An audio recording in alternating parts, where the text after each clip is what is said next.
and emotion spilled over like never before 1 year ago at the Texas State Capitol. I'm here to protect life. I'm here because I believe in women's rights. A standoff over a bill severely limiting abortions drew worldwide attention and sparked a new debate over women's health here at home. House Bill 2 is finally passed. Some here today will believe that this fight has been waged and won. Now we go inside one of the few clinics still open in the aftermath of lawmakers' decisions, and our legislative roundtable breaks down the impact the law has made since that moment, plus the political fallout from the race for governor to the end of an era.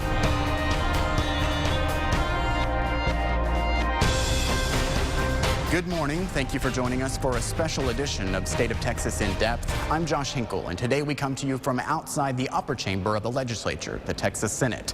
1 year ago, right here, perhaps the loudest political fight in the state's history. The gallery was packed, and all eyes were on one woman standing on the Senate floor. Please accept this copy of my testimony. Democratic Senator Wendy Davis of Fort Worth stood for 11 hours filibustering a Republican-backed bill that would bring some of the toughest restrictions on abortion in the nation. Overwhelming to see how many people have been willing to be civically engaged in a way that is respectful of civil discourse, but also in a way that says we demand to be heard. Her efforts ran up the clock well into the evening, and arguments over Senate rules took up the remainder of the time.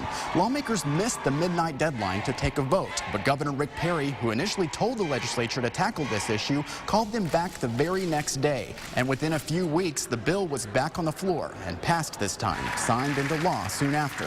It is our responsibility and duty to give voice to the unborn, the individuals whose survival is at stake. What a change that signature made. Take a look. In 2011, 46 Texas clinics provided abortions. Once the law takes full effect this September, most predict there will be just 6 left. And they will be in the biggest cities, 1 in Austin, Dallas, Fort Worth, and San Antonio each, and 2 in Houston, meaning many women would have to travel hundreds of miles and several hours to get an abortion. One University of Texas study shows 80% of the state's population lives outside those metro areas. Women's rights groups say that lawmakers designed the measure to put abortion clinics out of business. Supporters of the legislation say it's only about protecting the life of a woman and a child. How? Here's a breakdown of the bill. It bans abortions after 20 weeks, the time when many believe a fetus first feels pain. Critics say there is no scientific research to back that up. All doctors performing abortions must have hospital privileges within 30 miles of the clinic, a severe restriction in rural areas. Plus, it's not a requirement for hospitals.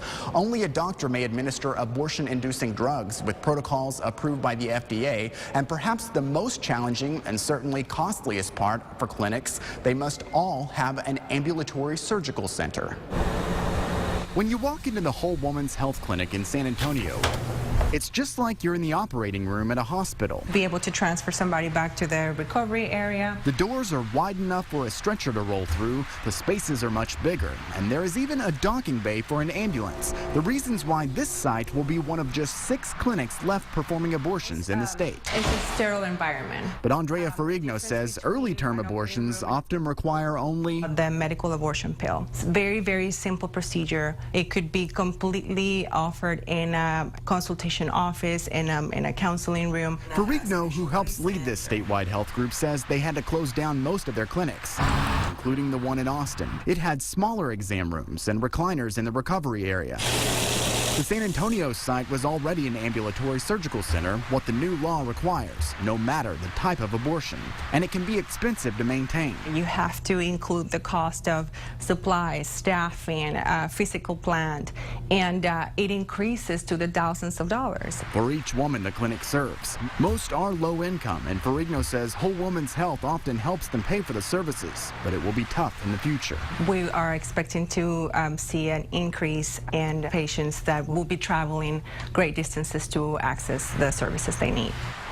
Again, that clinic is one of just 6 that will still be open once every part of the law is in effect, though there is word a few more might be able to open by then. Critics say closing any clinic won't actually protect women's health, but instead hurt it. Most offer a wide range of help, often for low-income patients, like cancer screenings, birth control, STD testing, and other health services. But even before those clinics closed, the number of abortions in Texas was already dropping. The state's own figures show more than 81,000 in 2008, 3 3 years later, it was just under 73,000, likely in part because of earlier legislation like cuts to family planning funding. Decisions made right here by your elected officials. Coming up, a closer look back at that now famous filibuster, an update on the law's implementation and the effect it could have in the next election when this special edition of State of Texas In Depth returns.